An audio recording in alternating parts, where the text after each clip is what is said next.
Assalamualaikum warahmatullahi wabarakatuh.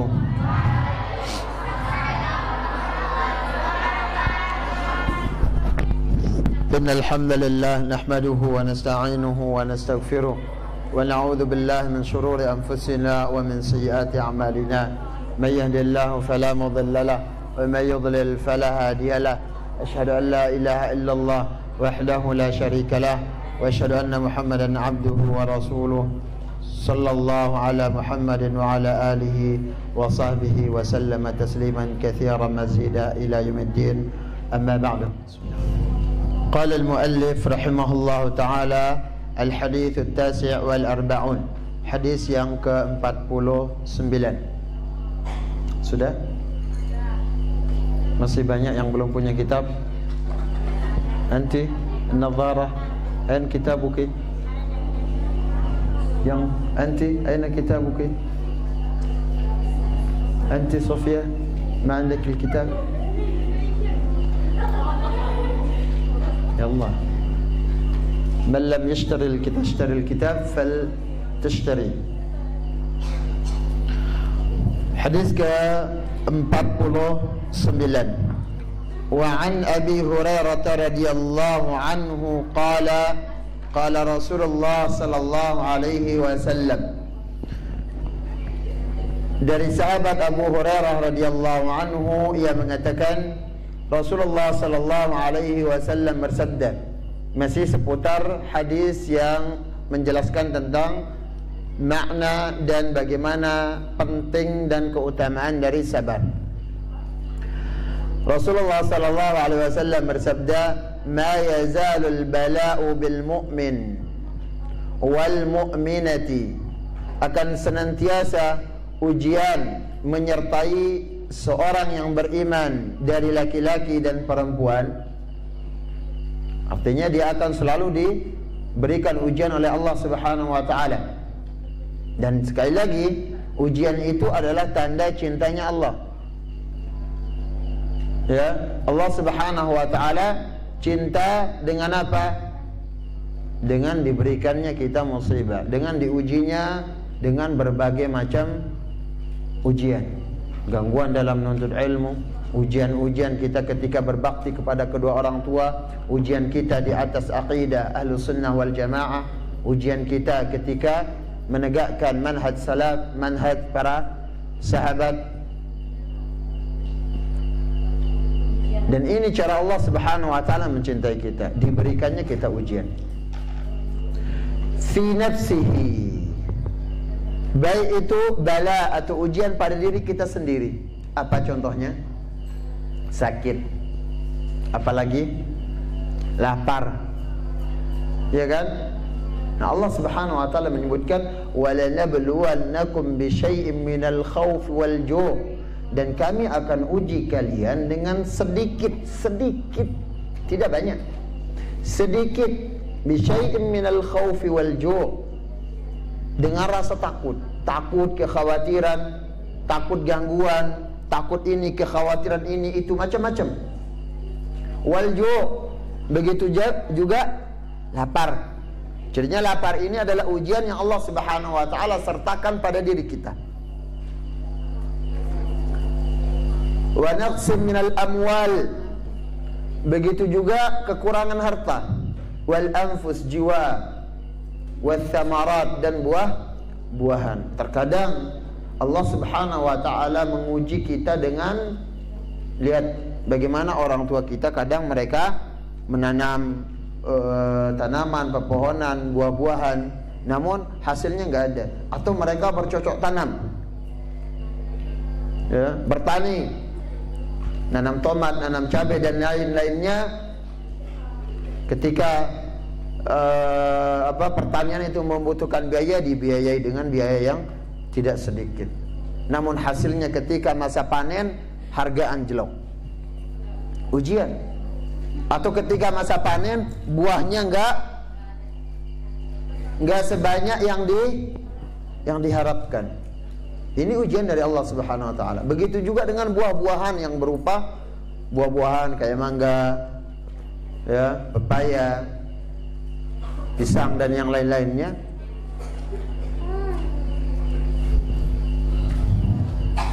Namun Allah mengatakan wa basyiris sabirin, berikan kabar gembira pada orang yang bersabar.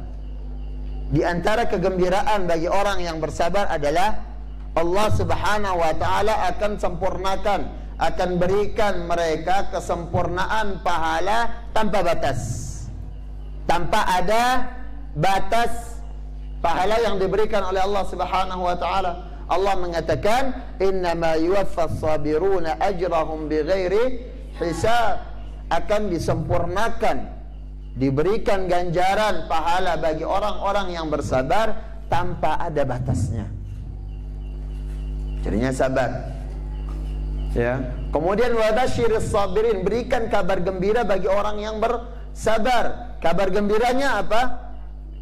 Dalam hadis sebelumnya Rasul mengatakan tidaklah kita ditimpa oleh penyakit atau rasa sakit. Kita mengalami rasa sakit, capek, kemudian bingung, gundah gulana, kekhawatiran, takut, kemudian apalagi gangguan, sampai-sampai duri yang menusuk badan kita, menusuk kulit kita, itu semuanya akan menjadi penghancur dosa. Wa basyiris sabirin, kabar gembira bagi orang bersabar, dihancurkan dosanya dengan musibah tersebut.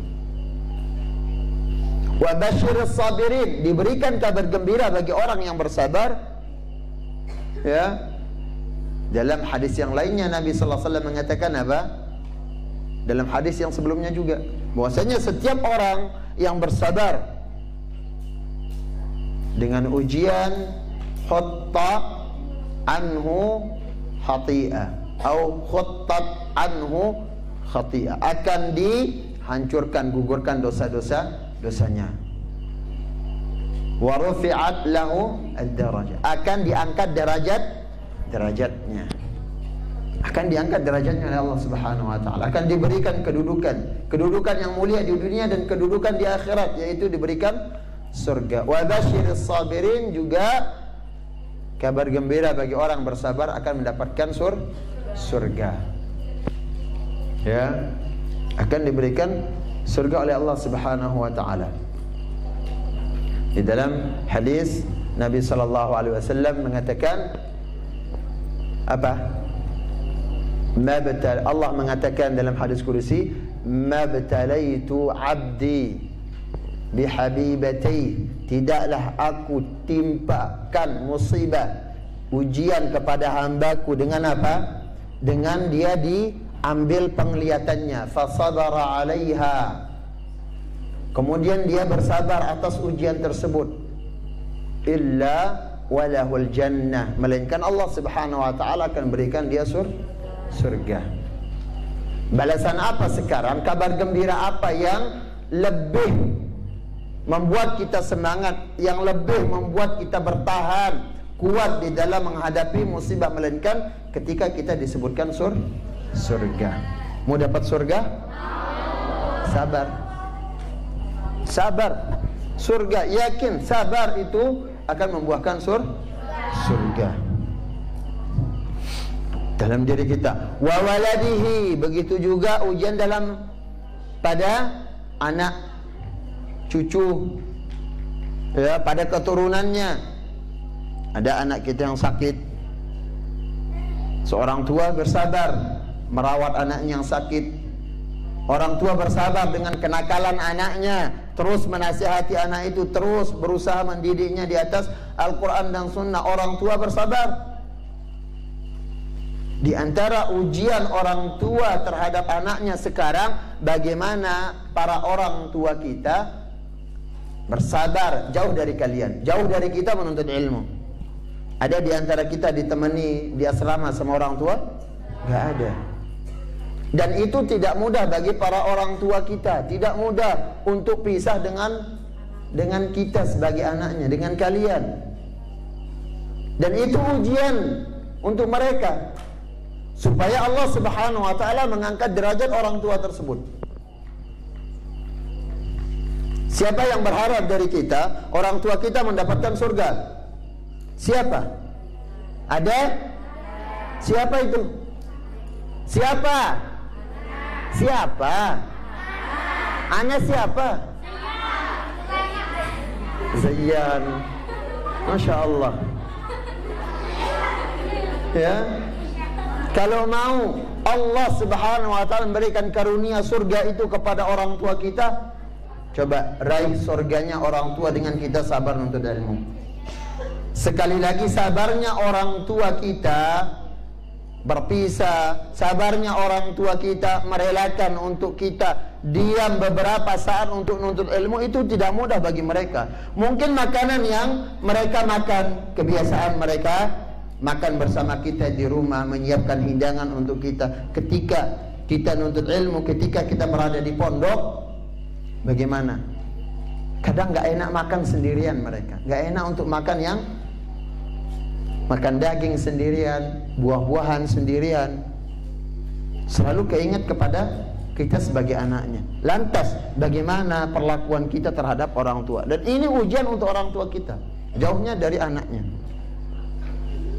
Kemudian ujian orang tua terhadap anaknya, bagaimana mereka juga diuji oleh Allah Subhanahu wa ta'ala, harus bekerja untuk membiayai kita menuntut ilmu. Pernah nggak kita mikir sekarang, gimana cara orang tua kita, usaha orang tua kita dengan berbagai macam usaha yang halal mereka tekuni untuk mendapatkan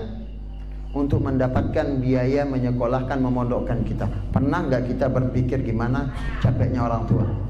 Pernah?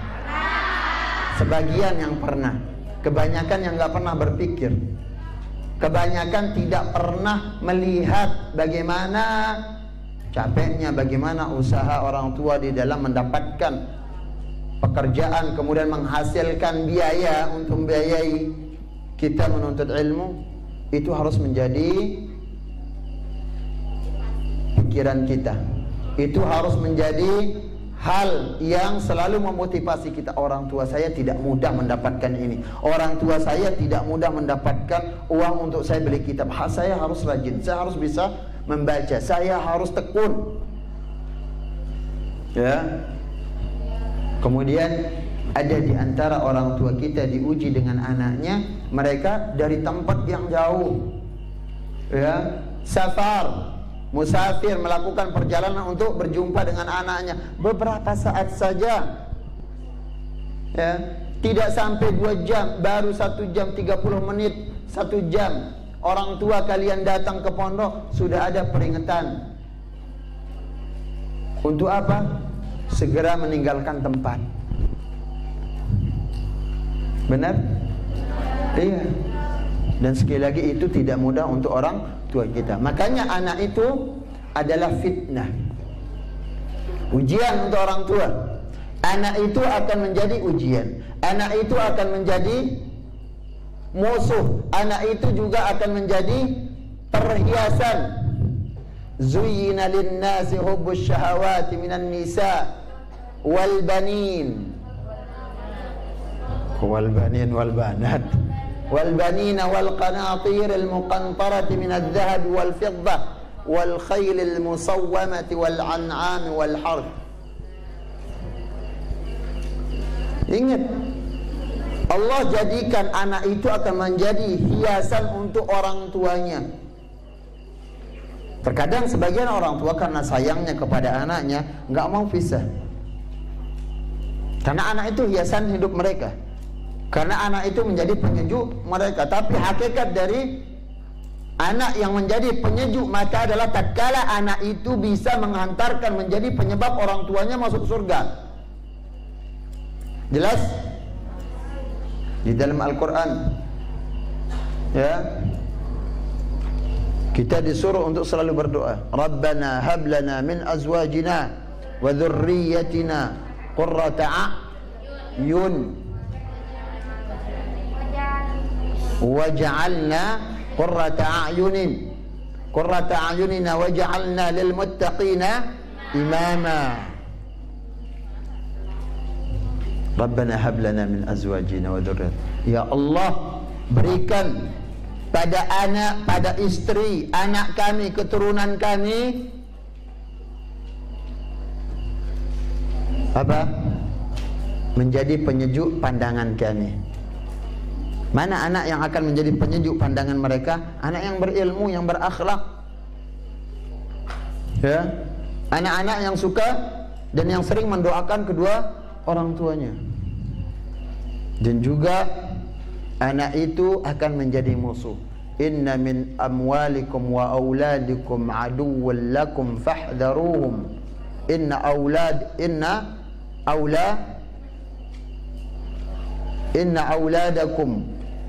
amwalakum wa auladakum fitnah.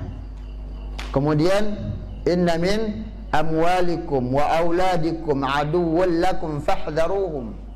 Anak itu akan menjadi fitnah, akan menjadi ujian. Anak itu juga akan menjadi adu, musuh. Mau jadi musuh orang tuanya? Ya. Jadinya perhatikan di mana kita posisikan diri kita sebagai anak sekarang. Apakah kita posisikan diri kita sebagai perhiasan orang tua, sebagai ujian orang tua, atau sebagai musuh orang tua? Silahkan posisikan diri masing-masing.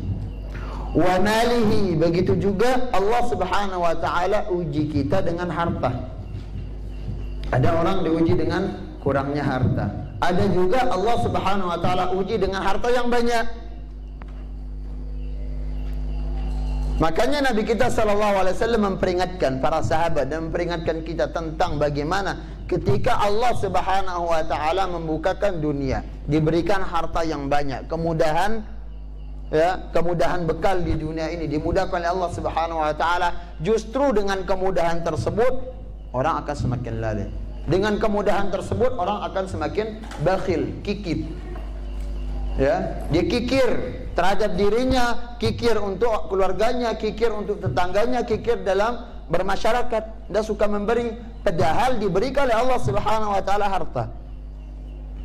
Nabi kita sallallahu alaihi wasallam mengatakan, "Inni la akhsha 'alaikumul faqr." Aku enggak takut kalian ditimpa oleh kefakiran. Tidak aku khawatirkan. Wa innama akhsha an tuftah 'alaikumud dunya. Namun yang aku khawatirkan adalah kalian dibukakan dunia. Dibukakan lapangan pekerjaan, diberikan penghasilan yang banyak, diberikan uang jajan yang banyak. Ya kan? Apapun permintaannya, Bu, anterin ini, dianterin. Pak, butuh ini, dibeliin. Hati-hati, di sana ujiannya. Fatanafasuha kama tanafasuha, maka kalian akan berlomba-lomba mendapatkannya dengan cara yang halal, yang haram, tidak memperhatikan cara mendapatkan harta tersebut. Sebagaimana umat-umat terdahulu juga berlomba-lomba, fatuhlikukum kama halakathum, maka kalian juga akan dibinasakan oleh dunia itu sebagaimana dunia terdahulu membinasakan orang-orang sebelum kita. Lihat Qarun, lihat siapa? Haman, lihat Fir'aun. Allah binasakan dengan harta yang mereka miliki. Jadinya dari harta itu Nabi kita sallallahu alaihi wasallam mengatakan, "Ma qalla wa kafa khairum mimma kathura wa alha." Sedikit tapi membuat kita cukup. Jangan berlebih-lebihan. Itu lebih baik ketimbang banyak namun membuat orang lalai. Diberikan uang belanja yang banyak, semakin lalai. Ya. Dan ingat, para santriwati, jangan ada di antara penuntut ilmu yang memiliki sifat bakhil. Sifat apa? Bakhil, pelit dalam harta yang kalian miliki. Tak boleh pelit. Ya, harus selalu berbagi kepada temannya dan berikan nasihat untuk kedua orang tua. Pak, Bu, kalau ada rezeki, ya, kalau ada rezeki diberikan kemudahan Allah, berikan kemudahan, saling membantu dengan saudara, saling membantu dengan tetangga, dengan masyarakat, berikan orang minjem. Nasihatkan seperti itu. Ya. Nabi kita sallallahu alaihi wasallam berdoa, Allahumma inni a'udzubika minal ajzi wal kasal. Ya Allah, aku berlindung dari sifat ajaz, lemah, wal kasal, kemudian pemalas, wal haram, tua renta. Kemudian wal juban, penakut, wal bukhl, dan begitu juga berlindung dari sifat kikir. Sekali lagi, ujian yang diberikan oleh Allah Subhanahu wa taala dari harta, dari sisi harta. Hatta yalqa Allah taala wa ma alaihi khati'ah, sampai ia berjumpa dengan Allah Subhanahu wa taala tidak membawa sedikit pun dosa. Allah hapus semuanya itu dengan berbagai macam ujian yang Allah Subhanahu wa taala timpakan kepada kita, dari sisi keluarga, dari sisi anak, dari sisi harta, dari sisi diri kita sendiri. Semuanya itu, ujian-ujian tersebut adalah sebagai penghancur dosa yang kita lakukan. Yang terpenting di sini adalah kita sabar bagaimana menghadapi ujian-ujian tersebut. Faedah yang pertama adalah al-mu'minu mu'arradun lil ikhtiyari bi alwanin minal bala, bahwasanya orang-orang yang beriman itu mereka dipilihkan dengan berbagai macam, dipilihkan oleh Allah Subhanahu wa taala dengan berbagai macam ujian. Semua kita, ya, sekali lagi, ada kita diuji dari sisi keluarga, ada dari orang tua, ada juga kita dari sisi harta dan berbagai macam ujiannya.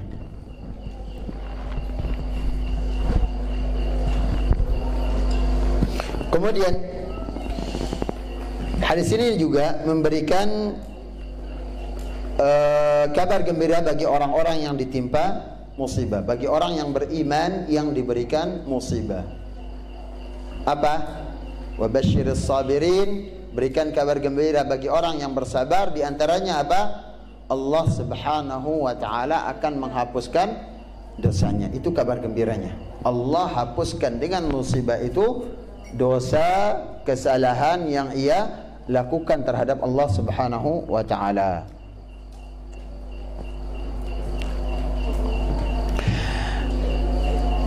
Kemudian hadis ini juga menunjukkan anjuran untuk selalu reda terhadap ujian yang Allah Subhanahu wa taala timpakan. Dalam setiap musibah, man radiya falahu ridha wa man sakhita falahu sukhط. Tatkala kita diuji oleh Allah, kalau kita reda menerima hal tersebut, menerima ujian tersebut, ini memang takdir dari Allah, ini cara Allah sayang kepada saya, ini cara cinta Allah Subhanahu wa taala, ini cara Allah untuk menjadikan saya ahli surga, kita harus reda. Wa man sakhita falahu sukhط. Dan barang siapa yang menggerutu, tidak suka, membenci perkara musibah-musibah tersebut, Allah juga akan murka kepadanya. Ya, yang buat dia menggerutu, akhirnya menyalahkan takdir, yang ujung-ujungnya menyalahkan Allah Subhanahu wa taala, mengatakan Allah tidak adil, wal a'yadu billah. Siapa yang paling adil? Innallaha ahkamul hakimin. Allah Subhanahu wa taala adalah yang paling bijak, ya, yang paling bijak. Allah Subhanahu, yang paling adil adalah Allah Subhanahu wa ta'ala. Kemudian hadis yang berikutnya, hadis ke-50. Wa 'an Ibnu Abbas radhiyallahu anhuma qala, dari Abdullah bin Abbas radhiyallahu anhuma qala, beliau mengatakan qadima Uyainah bin Hisn, Uyainah bin Hisn datang, fanazala ala bin akhihi Al-Hurr bin Qais, Al-Hurr bin Qaisin. Kemudian dia mampir di rumah keponakannya, yaitu Al-Hurr ibn Qais.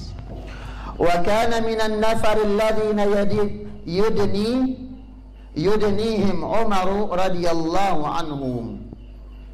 Dan Al-Hurr ibn Qais adalah salah seorang yang dekat dengan Umar, ya, salah satu dari orang-orang yang dekat dengan sahabat Umar radhiyallahu anhu. Wa kana al-qurra'u ashab majlis Umar radhiyallahu anhu wa musyawaratihi kuhulan kanu aw syubbana. Kemudian Umar radhiyallahu anhu selalu yang menjadi teman duduknya itu adalah para ulama, ahli ilmu, al-qurra, ahli ibadah, ahli Quran. Itu teman duduknya Umar. Jadinya di sini menunjukkan ketika kita mencari teman, perbaikilah baik-baik cara kita mencari teman. Al-mar'u ala dini khalilihi. Orang itu agamanya bergantung pada agama, perilaku, keyakinan dari temannya. Bagaimana akhlak temannya, begitu juga akhlaknya nanti. Falyanzur man yukhalilu. Maka perhatikan siapa yang menjadi teman kita. Lihat Umar radhiyallahu anhu dikatakan di sini yang menjadi teman duduknya adalah ahli ibadah, yang menjadi teman duduknya adalah ahli Quran, yang menjadi teman duduknya adalah orang-orang yang perhatian di dalam masalah ilmu. Begitu juga orang yang selalu menemaninya untuk bermusyawarah, orang-orang yang diminta temannya merundingkan suatu permasalahan. Itu juga bukan sembarangan. Ya, jangan sembarangan meminta nasihat kepada orang yang tidak ahlinya. Harus kepada yang ahlinya. Kaitannya dengan hukum agama, minta kepada yang ahli agama. Ya, minta. Dekati. Kuhulan kana au syubbana, baik itu dari kalangan laki-laki dewasa ataupun yang masih remaja. Jadinya beliau Umar radhiyallahu anhu juga berteman, duduk bersama orang tua. Kuhul itu umur laki-laki yang sudah mulai yang sampai 30 tahun. Ya, syubban itu masih remaja.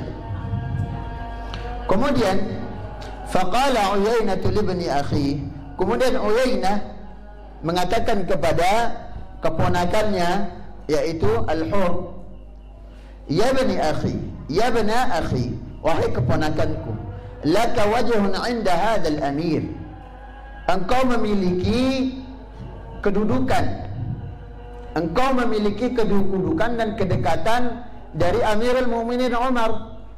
Fasta'dzan li alaihi, izinkan supaya aku bisa bertemu dengannya. Fasta'dzana fa'adzina lahu Umar. Kemudian Al-Hurr meminta izin kepada Umar untuk diizinkan pamannya bertemu dengan Umar radhiyallahu anhu. Fa'adzina lahu Umar, lantas Umar mengizinkan. Falamma dakhala qala, tatkala Uyainah masuk kepada Umar radhiyallahu anhu Amirul Mukminin, dia masuk ke ruangannya. Hi ibn al-Khattab. Ini adalah untuk ungkapan yang membentak. Bukan hiya ini. Ya ibn al-Khattab, wahai ibn al-Khattab, kayak gitu, kayak suara yang keras. Hiya ibn al-Khattab, wahai ibn al-Khattab. Seolah-olah tidak ada adabnya di sini. Dia langsung mengatakan ibn al-Khattab, wahai anak al-Khattab. Kalau kita masuk kepada, misalkan masuk ke ruangan seorang, langsung kalau anak fulan, seperti itu. Begitu ungkapan yang dilontarkan oleh Uyainah kepada siapa? Amirul Mukminin Umar bin Khattab radhiyallahu anhu. Fa wallahi, demi Allah, ma tu'tinal jazla wa la tahkum fina bil adli. Demi Allah, kamu tidak memberikan kami bagian yang banyak dan kamu tidak adil di dalam menghukumi kami. di dalam memutuskan kamu nggak adil. Ini presiden atau raja loh dibilang gitu. Kamu ini raja nggak adil, pemimpin yang nggak adil. Dan yang mengatakan adalah orang yang awam, ya, seorang rakyat. Faghadiba Umar radhiyallahu anhu hatta hamma ayyuqi'a bihi. Kemudian Umar marah dan hampir-hampir Umar akan memukulnya. Hampir-hampir. Karena perkataannya yang mengatakan, wahai Ibn Al-Khattab, wahai anak Al-Khattab, yang kamu berikan kepada kami nggak cukup, nggak terlalu banyak, sedikit, kayak gitu loh. Ya, al-jazal ini adalah jumlah yang banyak. Kemudian al-kathir, jazil itu artinya kathir. Jadinya dia mengatakan nggak adil, kamu nggak adil. Lantas Umar sampai marah, hampir memukul. Faqala lahu al-Hurr. Ketika al-Hurr, keponakan dari Uyainah itu, melihat Umar hampir memukul pamannya, al-Hurr mengatakan, dan al-Hurr ini adalah orang yang dekat dengan Umar, orang yang selalu duduk bersama Umar radhiyallahu anhu, ya, orang yang selalu duduk bersama Umar. Ya Amirul Mukminin, wahai Amirul Mukminin, Inna Allah Ta'ala qala li nabiyhi sallallahu alaihi wasallam. Allah Subhanahu wa Ta'ala sesungguhnya mengatakan kepada nabinya sallallahu alaihi wasallam. Allah mengatakan kepada Nabi Muhammad sallallahu alaihi wasallam di dalam Al-Qur'an, khudhil afwa wa'mur bil 'urfi, ay wa'mur bil ma'ruf. Khudhil afwa, berikan maaf, perintahkanlah dengan cara yang ma'ruf, ya, perintahkanlah dengan cara yang ma'ruf, tegurlah orang dengan cara yang ma'ruf, suruh orang melakukan kebajikan dengan cara yang baik. Jangan menegur temannya dengan cara yang kasar, ya. Ini ilmu di dalam kita menjadi pendidik harus selalu ramah, berusaha ramah. Innamal ilma bit ta'allum wal hilma bit tahallum. Ilmu itu akan kita peroleh dengan belajar dan ramah. Lemah lembut itu kita akan peroleh dengan bersikap lemah lembut. Yang terutama di dalam dunia pendidikan, mengajar, hubungan guru dengan muridnya, hubungan ustazah dengan para santriwatinya. Wa a'rid 'anil jahilin, dan berpalinglah dari orang-orang jahil. Dan dia mengatakan wa inna hadza minal jahilin, dan orang ini adalah orang jahil.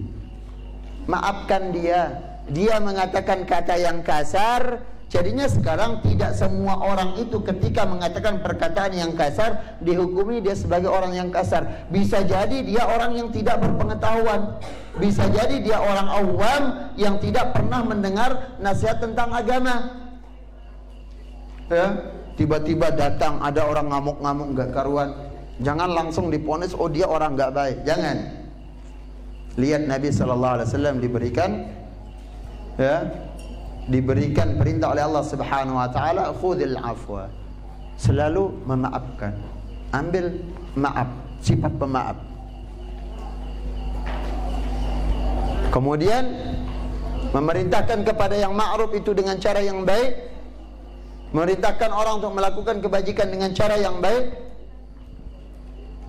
Wallahi ma jawazha Umar hina talaha, demi Allah Umar sallallahu alaihi wasallam terdiam, tidak membantah, tidak keras ketika Al-Hurr membacakan ayat tersebut.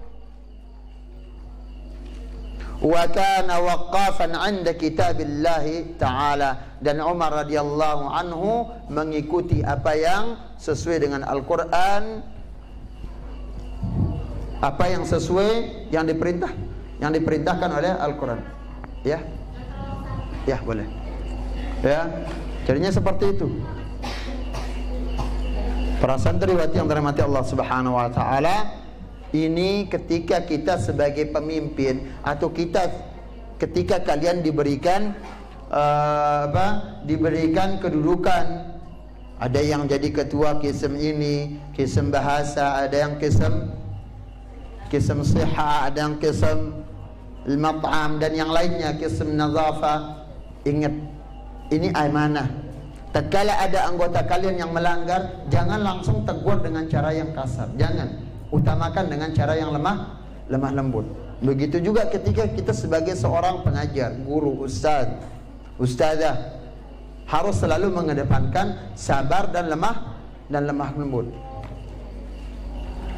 Nabi sallallahu alaihi wasallam mengatakan, innar rifqa la yakunu fi syai'in illa zanahu wa la nuzi'an syai' illa syanahu. Tidaklah berlemah lembut itu, sifat ramah itu di dalam suatu perkara, melainkan akan menghiasinya. Orang akan cepat menerima, orang akan cepat sadar kalau dinasihati dengan cara yang lembut.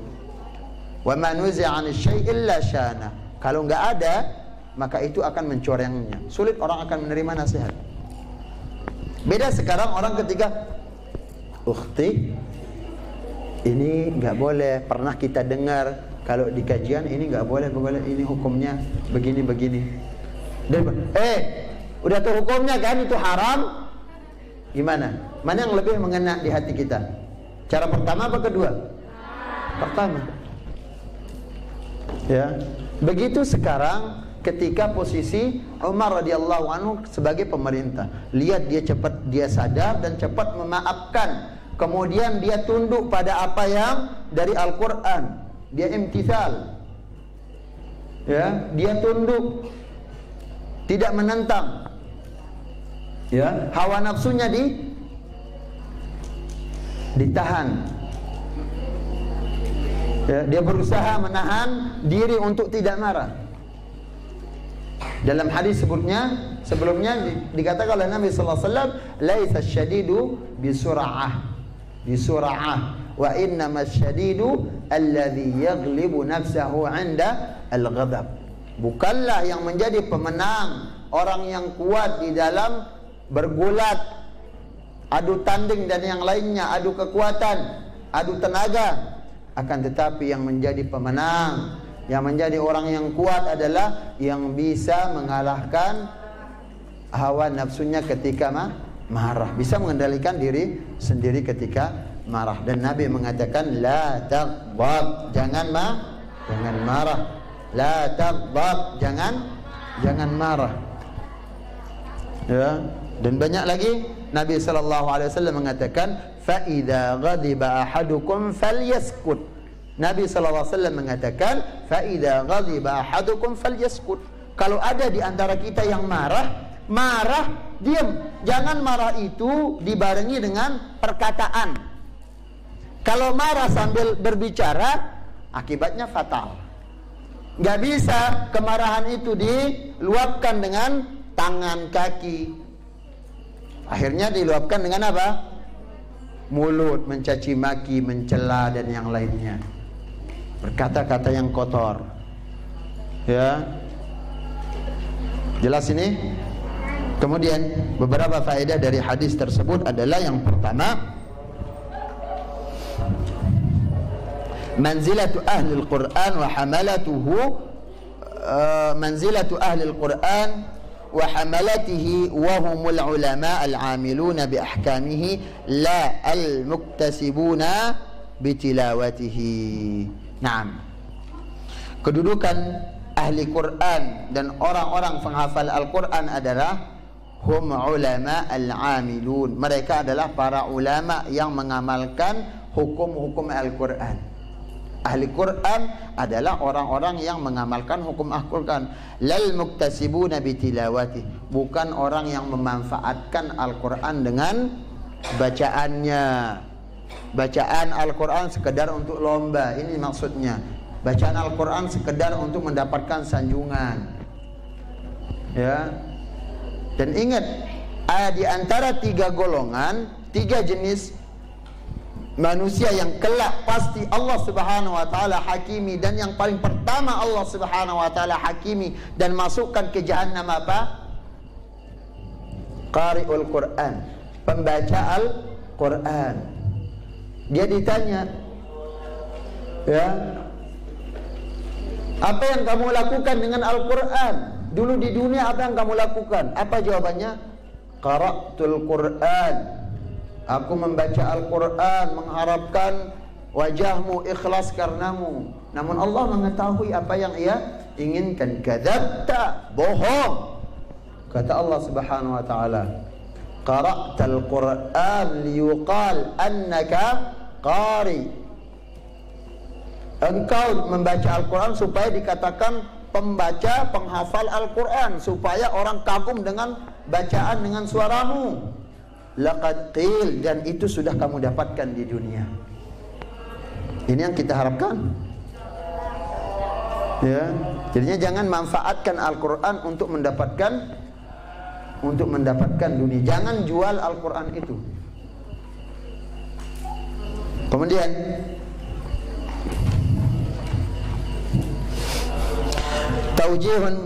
توجيه للحاكم أن يتخذ بطانة من أهل العلم يجالسهم ويستشيرهم. Nasihat kepada hakim, seorang pemerintah, ya, untuk menjadikan temannya itu dari kalangan ahli ilmu. Bitana artinya sahib, khalil, orang terdekatnya. Di dalam doa Nabi sallallahu alaihi wasallam mengatakan, Allahumma inni a'udzu bika minal khiyanah fa innaha bi'satil bitanah. Al-bitanah ay as-sahib. Ya Allah, aku berlindung dari sifat khianat, karena khianat itu adalah teman yang paling jelek, teman bergaul yang paling jelek. Bitanah di sini artinya teman dari kalangan ahli ilmu. Kemudian hadis ini juga menunjukkan manqibatu Umar ibn al-Khattab radhiyallahu anhu bi annahu kana waqafan 'inda hududillah mumtathilan li awamirih. Di antara kemuliaan yang dimiliki oleh Umar bin Khattab adalah beliau selalu tunduk terhadap hukum dan ketentuan Allah Subhanahu wa ta'ala.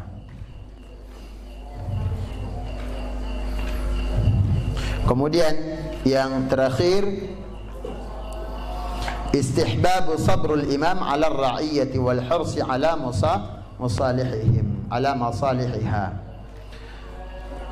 Dianjurkannya bagi seorang imam, seorang pemimpin untuk bersabar atas sikap rakyatnya dan selalu memperhatikan, ya, selalu memperhatikan kemaslahatan rakyatnya. Ini yang harus dimiliki oleh seorang pemimpin, bukan pemimpin yang pemarah, bukan pemimpin yang yang suka menyalahkan rakyatnya, ya, tapi harus selalu menguduri.